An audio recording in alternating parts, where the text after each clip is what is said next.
இன்றைக்கி கார்த்திகை அப்பம் தான் செய்ய போகிறேன். அதுக்கு ஒரு கப் பச்சரிசி எடுத்திருக்கேன். பச்சரிசியை 3 மணி நேரம் நல்லா ஊறணும். இதை ஊற போட்டுறேன்.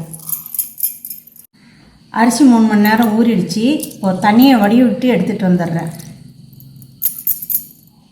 ஒரு கப் அரிசிக்கு 3/4 கப்பு வெல்லம் எடுத்துருக்கிறேன். இது சரியாக இருக்கும்.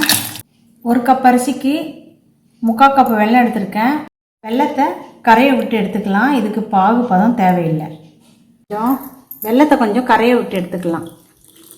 கொஞ்சமாக தண்ணி ஊற்றினா போதும்.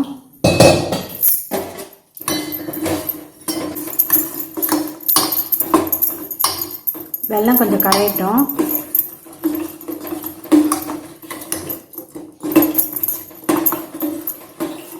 கொஞ்சமாகவே தண்ணி ஊற்றிக்கோங்க. நிறைய ஊற்றிட்டிங்கன்னா அப்புறம் வெள்ளைப்பாவு கம்மியாக, ஸ்வீட்டு கம்மியாகிடும், தண்ணி ஜாஸ்தி ஆகிடும். கொஞ்சமாக தண்ணி ஊற்றிக்கிட்டிங்கன்னா அப்புறம் அரைக்கும் போது பத்தலாட்டி அப்புறம் சேர்த்து ஊற்றிக்கலாம். இப்போ வெல்லம் நல்லா கரைஞ்சிருச்சு. இப்போ ஸ்டவ் ஆஃப் பண்ணிடுறேன். ஆறட்டும் கொஞ்சம் நேரம். இப்போ தண்ணி நல்லா வடிஞ்சிருச்சு. இப்போது நம்ம அரைக்கிறதுக்கு எடுத்துக்கலாம்.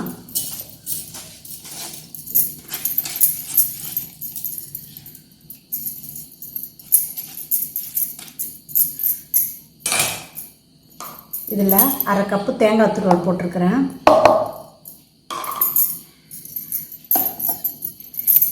நம்ம வெல்லத்தை கரையை விட்டு எடுத்து வச்சுருக்கோம்னா இதை வடிகட்டிக்கலாம். நம்ம கொஞ்சம் மண்ணெல்லாம் வடிகட்டி எடுத்துக்கலாம்.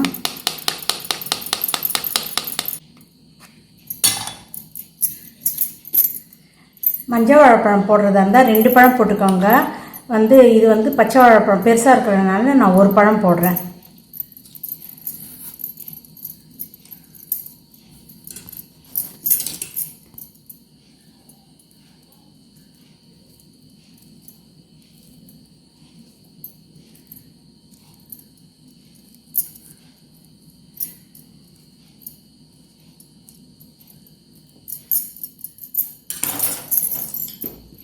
ரெண்டு ஏலக்காய், ஒரு சிட்டி உப்பு போடுங்க.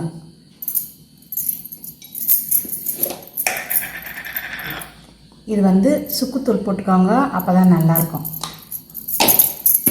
இப்போ நான் இதெல்லாம் அரைச்சி எடுத்துகிட்டு வந்துடுறேன். மிக்சியில் நைஸாக அரைச்சாச்சு. இப்போ இதில் மாற்றி வச்சிடலாம். இதில் தண்ணி ஊற்றி அரைக்காதீங்க, வெல்லம் தண்ணி மட்டும் ஊற்றி அரைச்சிக்கோங்க. பத்தாலாட்டி கொஞ்சம் ஊற்றிக்கோங்க, 1 ஸ்பூன் 2 ஸ்பூன்.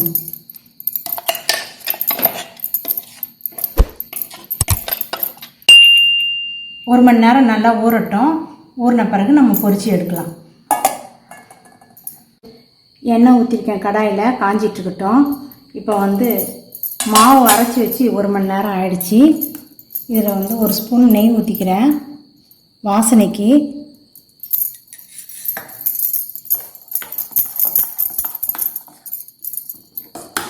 இப்போ நம்ம மிதமான சூட்டில் ஒவ்வொன்றா பொரிச்சு எடுத்துடலாம்.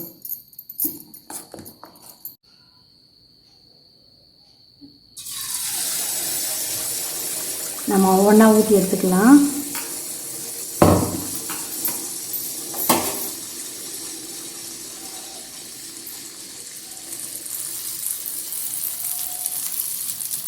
நல்லா உப்பி வந்துருக்கு பாருங்கள், கரெக்டாக இருக்குது.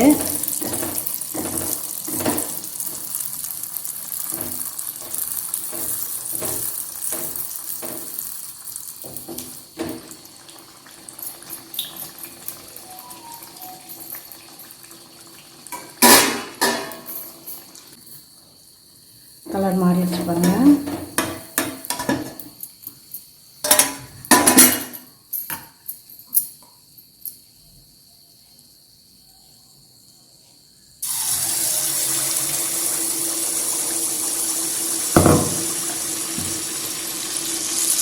ஒவ்வொன்றா ஊற்றிக்கோங்க. கார்த்திகை தீபம் அப்பம் ரெடி. நீங்கள் இந்த கார்த்திகை தீபத்துக்கு இந்த அப்பம் செஞ்சு பார்த்துட்டு உங்களுடைய கருத்துக்களை சொல்லுங்கள். நல்லா சாஃப்டாக இருக்குது பாருங்கள்.